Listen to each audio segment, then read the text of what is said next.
aujourd'hui, je pense que vous le savez, mais c'est vraiment avec un grand plaisir qu'on est en votre compagnie, Elise Fischer, pour votre saga, moi je vais dire comme ça tout de suite, en 2 livres, mais qui aura encore une suite, hein, si je ne me trompe pas. Donc pour la saga Les Femmes des Terres Salées pour le premier volume et Les Promesses du Sel pour le deuxième volume aux éditions Calman Levy.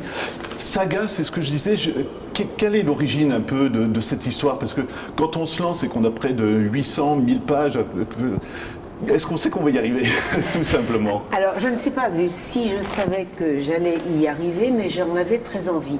En fait, cette saga, elle est née il y a 4 ans, je crois. J'avais été invitée d'honneur à un petit salon, petit salon par le nombre d'auteurs, mais où il y a une grande fréquentation, à Saint-Nicolas-de-Port. Et je rencontre Mireille Klein, qui est un peu historienne locale, elle a été enseignante, etc. Et je vois un livre, un album, qui ressemble à ce que j'avais fait sur les mineurs de charbon. Paroles des derniers mineurs. Bon, les mineurs de sel, il y en a toujours, puisque c'est la dernière mine de sel en activité à Saint-Nicolas-Varangéville. Elle me dit, oh, ça serait bien, Élise, si vous faisiez la même chose sur le sel que ce que vous avez fait sur le charbon. Mais je lui dis, mais figurez-vous, comme j'habite quand même pas très loin, à côté de Baccarat, c'est un sujet auquel je pense depuis un certain temps. Alors, bon, on a bien discuté, du coup j'ai eu plein de sources, etc. Mais simplement, je me suis dit, moi je ne vais pas faire uniquement Saint-Nicolas-Varangéville. Je sais bien qu'à Dieuze, il y avait les salines royales du temps de Louis XIV et même bien avant. Et en travaillant sur Dieuze, je m'aperçois que eh bien, notre peintre chéri ici, voilà, Émile Friand, son papa, donc était employé aux salines de Dieuze, mais en tant que serrurier. Et si Nancy a pu en fait récupérer, si je puis dire, le peintre Émile Friand, c'est parce que la pharmacienne et le pharmacien de Dieuze savaient que la guerre de 1870 ne serait pas en faveur de la France et qu'à un moment donné, il faudrait opter. Non seulement on prendrait l'Alsace, mais une grande partie de la Lorraine, ce qui est la Moselle aujourd'hui. Et donc c'est comme ça qu'à 7-8 ans, le petit Émile Friand, né en 1864, s'est retrouvé à Nancy, donc à fréquenter le lycée Loritz. Il séchait, il était toujours sur les bords de Meurthe pour peindre, dessiner, mais voilà, l'origine. Alors, avec lui, sont venues d'autres familles qui ne voulaient pas être allemandes. Et beaucoup sont allés effectivement après travailler à Saint-Nicolas. Donc j'avais l'ensemble. On commençait à Dieuze et on finissait à Saint-Nicolas. Voilà. Alors on disait saga parce qu'on parle aussi saline, mais finalement ce que j'ai trouvé assez intéressant dans l'ouverture du deuxième volume, vous dites d'accord, on va parler des salines, mais on va parler de l'histoire de la région. C'est ce que vous venez d'expliquer aussi. Et c'est aussi l'histoire de femmes, hein, de plusieurs générations d'une même famille. Alors forcément on ne peut pas parler de toutes les femmes, mais c'est très intéressant parce que vous leur donnez à chaque fois un caractère. Est-ce qu'il y a le poids du destin? C'est ça qui m'intéressait chez elle. Ça c'est presque un peu malgré moi. Ouais. Au départ on est en milieu rural parce que très souvent, c'était pareil dans les mines de charbon, les employés des mines avaient leur petite ferme, une fermette, avaient leur terrain de culture, mais l'hiver, quand tout est arrêté, bon, on allait aux salines pour des contrats, c'était déjà des CDD, hein, bon, ça n'avait pas ce nom-là, pour 3 mois, 6 mois, et ça mettait du beurre dans les épinards. Donc, et ce qui m'intéressait, c'était de voir la place des femmes dans ces milieux d'hommes. Elles ont travaillé aux salines. Elles en avaient le bout des doigts rongé. C'est terrible ça.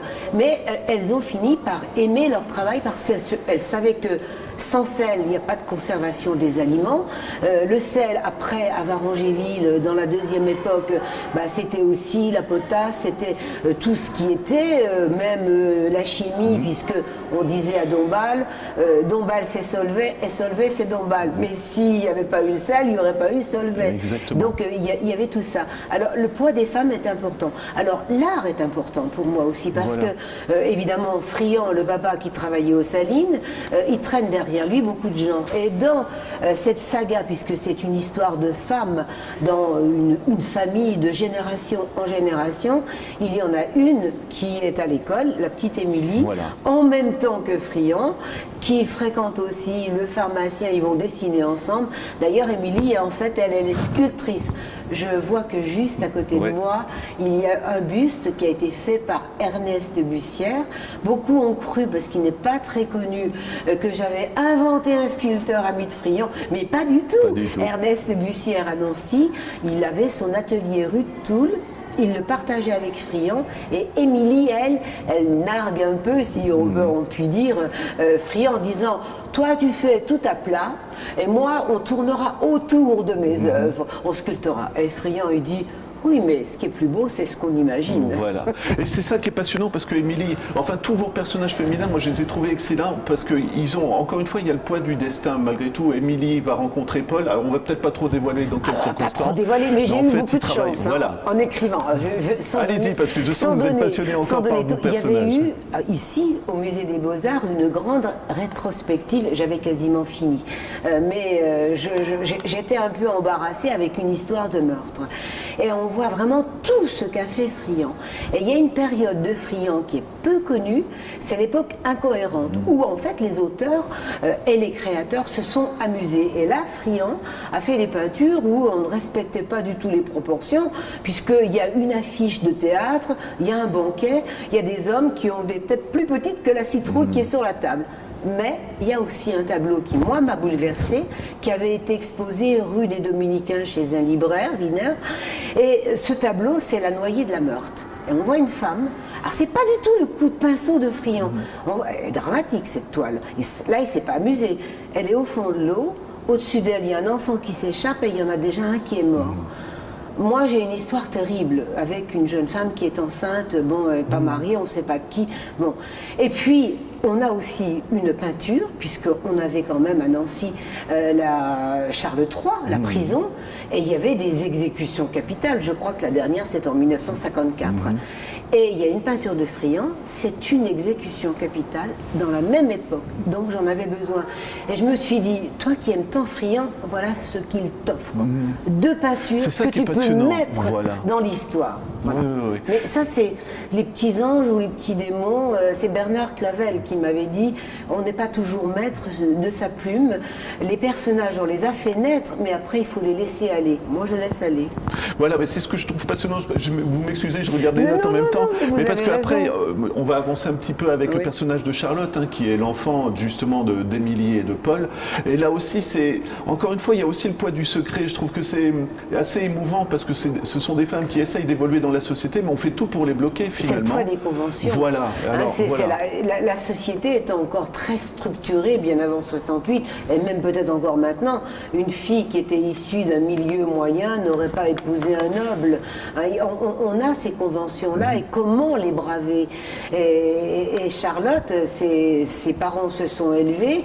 Elle a grandi avec Maurice qui deviendra médecin. Et même médecin, finalement, Émilie, elle prend pas, je trouve, le bon tournant. Oui, elle est tellement dans le mariage avec son mari que tout en aimant sa fille, elle ne se rappelle pas d'où elle vient. Voilà. Elle est une parvenue. Et elle va même écraser sa fille plus tard, Charlotte. Presque, elle va l'écraser, lui interdire d'épouser, etc. etc. Voilà. Et on va cacher sur tout ce qui s'est passé dans la famille. Donc il y a le poids des secrets. Ça, j'adore. Je dis souvent aux personnes qui viennent pour des dédicaces, alors les secrets chez vous, je dis, vous avez une commode, il y a 3 tiroirs.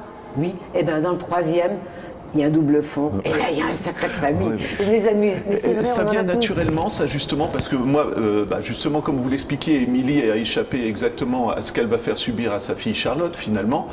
Ça vous vient naturellement en écrivant, ou vous dites... parce que moi, je trouve ce que passionnant, c'est que vous allez à l'encontre d'une histoire classique.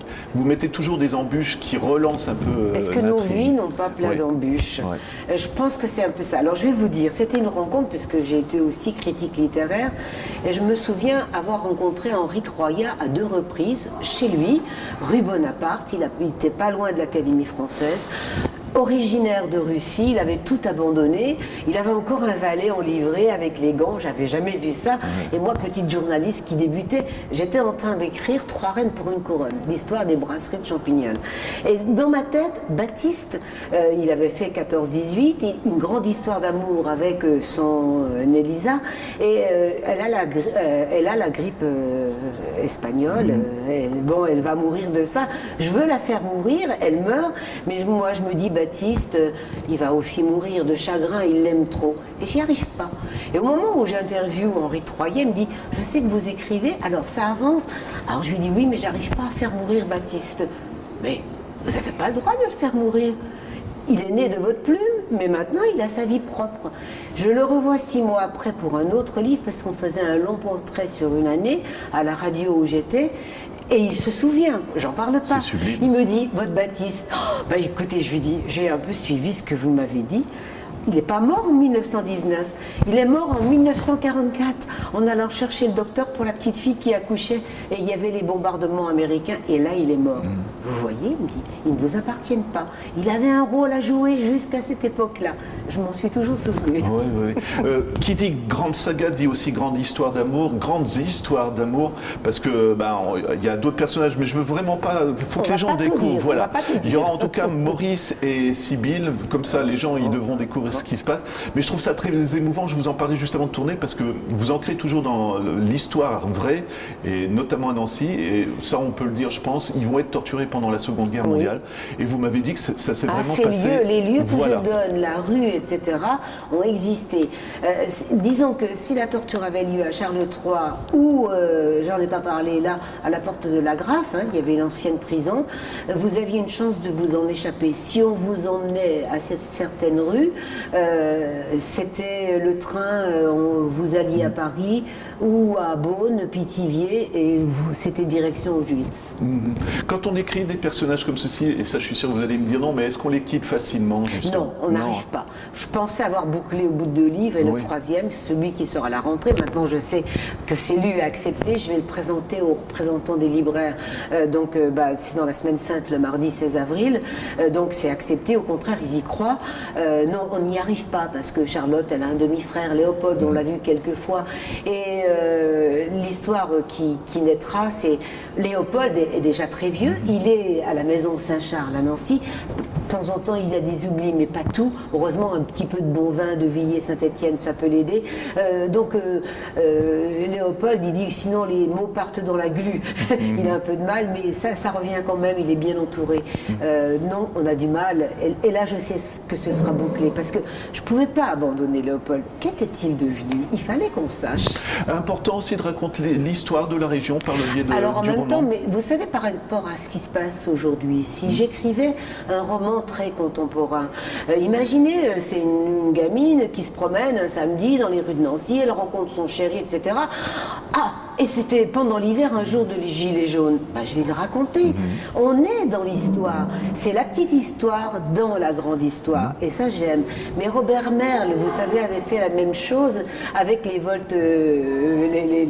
les robes à crinoline. C'était toujours le valet qui regardait par le trou de la serrure ce que faisaient les maîtres. Il y avait leur histoire. Et il y avait la grande histoire de France. Voilà. Élise, on vous remercie vraiment beaucoup. Je vais juste rappeler les 2 volumes de votre grande saga. Donc c'est Élise Fischer, Les femmes des terres salées, et le volume 2, c'est Les promesses du sel aux éditions Calman-Lévy. J'en profite aussi pour remercier le Musée des Beaux-Arts qui a accepté qu'on fasse l'interview ici. Et pour moi, c'était important parce qu'on est au milieu des œuvres d'Émile Friand et c'est un des personnages aussi de votre saga.